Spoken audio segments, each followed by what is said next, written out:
오늘 우리에게 주시는 하나님의 말씀은 신명기 32장의 말씀입니다. 15절에서 20절까지의 말씀. 그런데 여수론이 기름짐에 발로 찼도다. 내가 살찌고 비대하고 윤택함에 자기를 지으신 하나님을 버리고 자기를 구원하신 반석을 업신여겼도다. 그들이 다른 신으로 그의 질투를 일으키며 가증한 것으로 그의 진노를 격발하였도다. 그들은 하나님께 제사하지 아니하고 귀신들에게 하였으니 곧 그들이 알지 못하던 신들, 근래에 들어온 새로운 신들, 너희의 조상들이 두려워하지 아니하던 것들이로다. 너를 낳은 반석을 내가 상관하지 아니하고 너를 내신 하나님을 내가 잊었도다. 그러므로 여호와께서 보시고 미워하셨으니 그 자녀가 그를 경노하게 한 까닭이로다.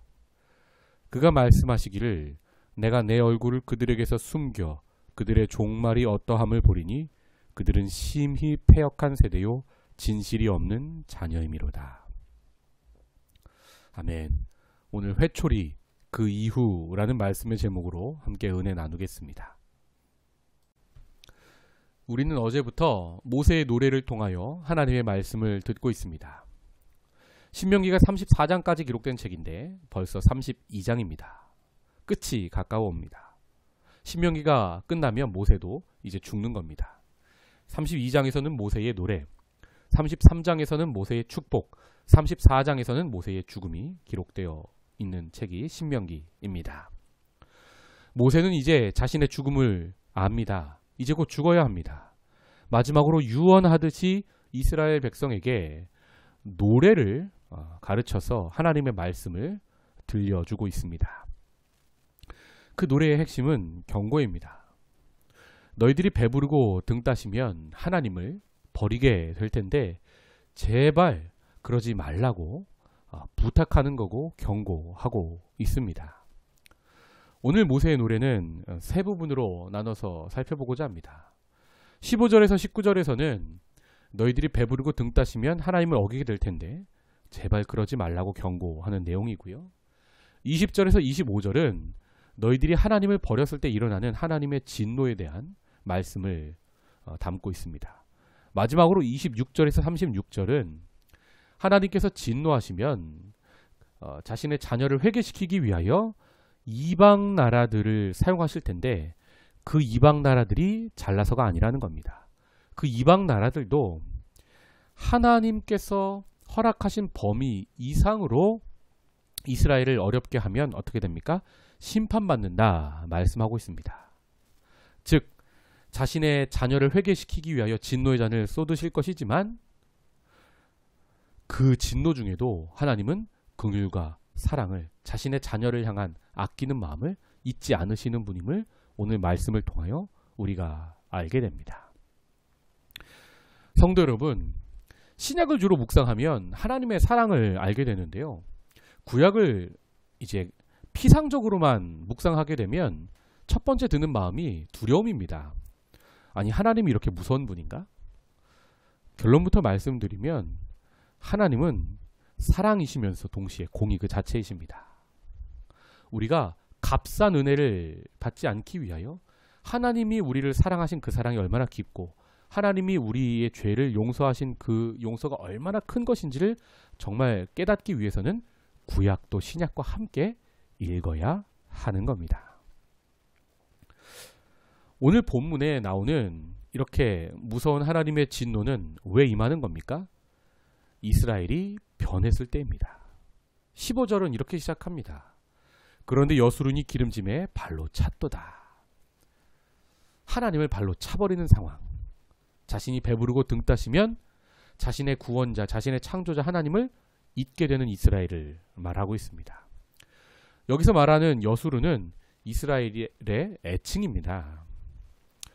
야사르라는 말은 옳다라는 뜻인데 이 야사르라는 말에서 파생된 말이 바로 여수론입니다. 그래서 여수론은 옳은 자, 의로운 자라는 뜻이 됩니다.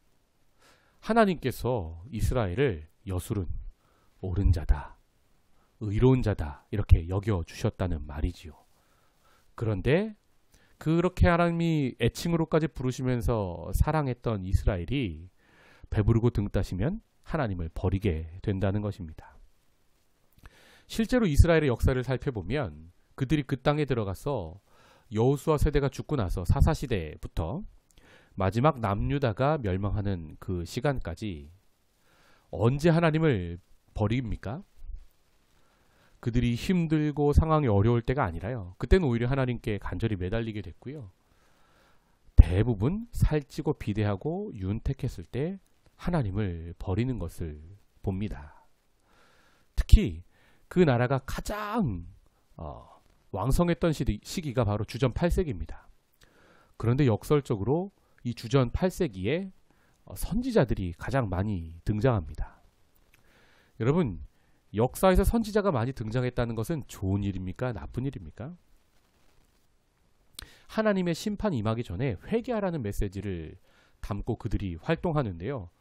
즉, 이제 나라가 멸망하기 직전이라는 겁니다.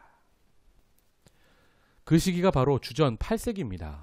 왕으로 치면, 남유다 왕으로 치면 우시야, 요담, 아하스, 히스기야 같은 왕들이 다스리던 때였고요.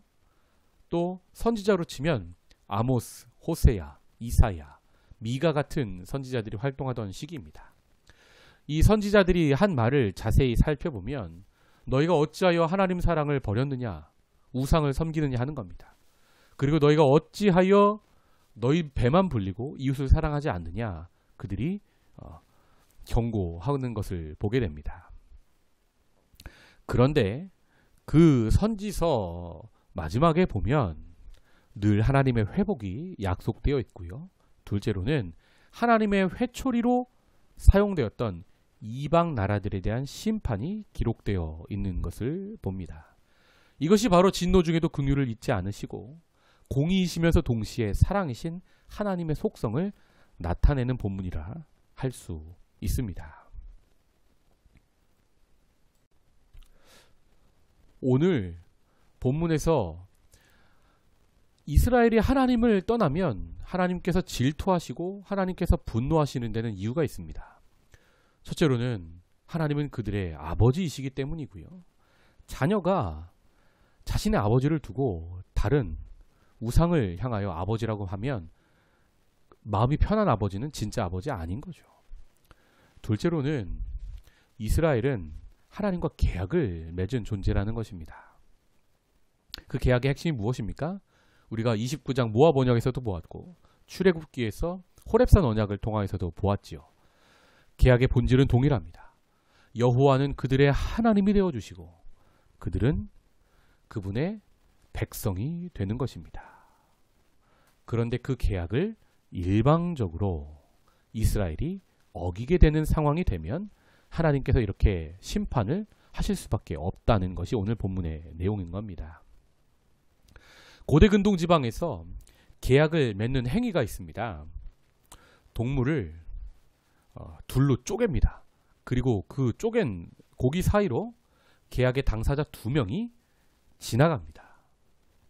이것은 계약을 어기는 한쪽이 이렇게 동물처럼 찢어져 죽임을 당할 것이다 라는 뜻이 있습니다.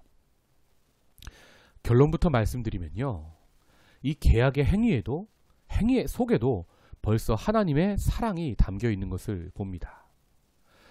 이들의 믿음의 조상이었던 아브라함을 보면 창세기 15장에서 하나님과 먼저 계약을 맺는 것을 봅니다. 횃불 언약이죠. 그런데 그 계약할 때 아브라함이 잠들었을 때 하나님께서 횃불로 나타나셔서 일방적으로 홀로 그 쪼갠 고기 사이를 지나가십니다. 이것이 무엇을 뜻합니까? 사람은 하나님과의 계약 자체를 이행할 능력이 없다는 것입니다. 그것을 아신 하나님이, 사랑의 하나님께서 자신이 그 계약을 어긴 이 사람의 죄를 친히 담당하실 것을 미리 창세기 15장에서부터 예언하고 있는 것을 우리가 알 수 있는 겁니다. 이 횃불 언약의 관점에서 오늘 본문을 봐야 하는 겁니다. 맞습니다. 이스라엘은 하나님과의 계약을 어깁니다. 해서는 안 될 일을 하는 겁니다. 변하였고요. 패역한 세대가 되는 거고요. 그래서 이방 나라의 공격을 받아 결국 그 나라가 망하는 것을 봅니다. 그런데 하나님께서는 오늘 본문 속에도 하나님의 회초리로 사용된 이방 나라들의 잘못을 언급하십니다. 즉 자녀의 편에서 이 심판을 바라봐 주시는 겁니다. 더 나아가서 회초리, 심판, 그 이후를 하나님은 준비하셨습니다. 바로 횃불 언약에서 본인이 그 쪼개진 고기 사이를 지나가신 것처럼 계약을 어긴 것은 이스라엘인데, 즉 우리 사람 전체인데 하나님께서 자신의 육체로 친히 찢어져 죽임을 당하십니다. 그게 바로 예수 그리스도의 십자가 사건입니다. 하나님은 회초리 그 이후에 우리 인류를 향한 회복을, 사랑 그 자체를 준비하고 계시는 분이신 겁니다. 이 사랑의 관점에서, 이 은혜의 관점에서 우리가 신명기에 하나님을 만나기 원합니다. 오늘은 짧게 말씀을 전합니다. 우리도 삶이 윤택하고 기름졌을 때 이스라엘을 타산지석 삼아 하나님을 버리는 우리가 아니라 하나님과 더 친밀해지는 우리 되기 원합니다.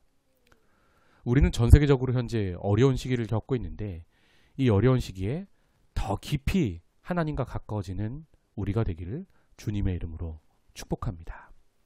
기도하겠습니다.